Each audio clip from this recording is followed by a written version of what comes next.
चलिए आज बनाते हैं एक असामीज पिटिका विथ ए ट्विस्ट। इसे बनाने के लिए आपको एक पैन पर मस्टर्ड ऑयल लेना है। उसमें कटे हुए टमाटर डालेंगे और साथ ही डालेंगे कुछ गार्लिक क्लोव।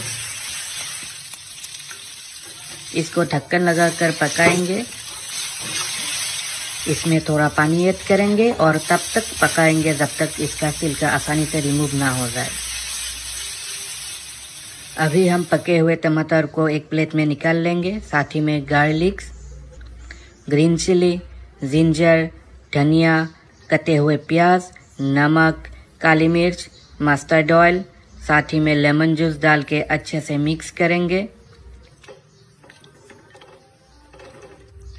और साथ ही में ऐड करेंगे बॉइल्ड पोटैटोस और इसको अच्छे से फिर से मैश करेंगे। और ऐसे ही इतनी आसानी से बन गया हमारा असमीज पिटिका, बिलाही पिटिका।